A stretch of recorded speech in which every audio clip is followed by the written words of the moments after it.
نحمدہ ونصلی علی رسولہ الکریم اما بعد فاعوذ باللہ من الشیطان الرجیم بسم اللہ الرحمن الرحیم۔ آج میں جو راز دوستوں کی نظر کرنے جا رہا ہوں نہایت ہی اہمیت کا عمل ہے۔ یہ ان دوستوں کے لیے ہے جو پارا کیم النار کر کے بیٹھے ہوئے ہیں۔ دراصل کیم النار پارا وہ ہوتا ہے جو بند گل حکمت کر کے 1 کلو کی آگ یعنی سہ کر آ جائے، مکمل باوزن نکلے تو وہ پارا کیم النار پارا ہوتا ہے۔ میں نے اس سے بھی اوپر پارا کیم النار بتایا تھا، پتہ نہیں میرے دوستوں نے بنایا نہیں بنایا۔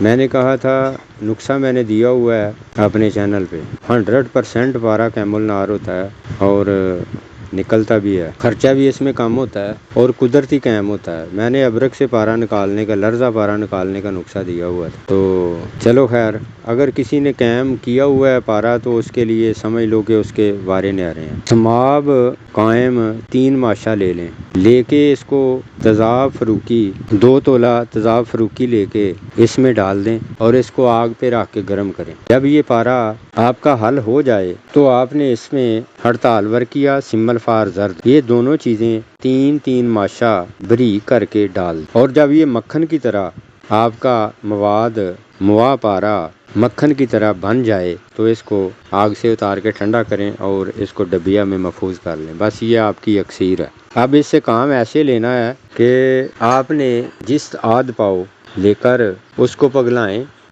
کے اس پہ 10 تولہ ہلدی چٹکی چٹکی کر کے ترا کریں اور سلاگ سے ہلاتے جائیں۔ اگرچہ ایک چیز بھی ڈالتے جائیں علیحدہ تو بھی حرج نہیں ہے۔ اگر یہ 2 چیزیں ہیں، مہندی جو قدرتی مہندی ہوتی ہے اس کا پاؤڈر اور ہلدی کا پاؤڈر، یہ 10 تولے آپ نے لینا ہے۔ آدھ پاؤ آپ کا جست ہے، 1 چٹکی مہندی کی دے دیں اور 1 چٹکی جو ہے وہ ہلدی کی دے دیں، تو یہ جست جو ہے اس کو اس طرح آپ کشتہ کر لیں، یہ آپ کی داب تیار ہو گئی۔ اب پترا لے لیں تقریباً آدھا سوتر موٹائی میں تانبے کا، تو اس کو اس جست کے دابو میں رکھ کے گل حکمت کر کے، یعنی دابو کے درمیان میں رکھ کے گل حکمت کر کے 2 کلو اپلوں کی آگ دے دیں۔ تو جب ٹھنڈا ہونے پہ نکالیں گے تو انشاءاللہ آپ کی دنیا روشن ہوگی۔ یہ جو تانبا ہے آپ کا یہ شمس میں تبدیل ہو چکا ہوگا۔ یہ مہندی سے اللہ کے فضل و کرم سے لوہا بھی لے لے گا اور ہلدی سے گندھک قائم بھی لے لے گا۔ تو پہلے آپ نے ورقیہ بھی ڈالی ہوئی ہے، ورقیہ میں بھی لوہا ہوتا ہے۔ نقصے کی چال کو سمجھنے کی کوشش کیا کریں۔ جب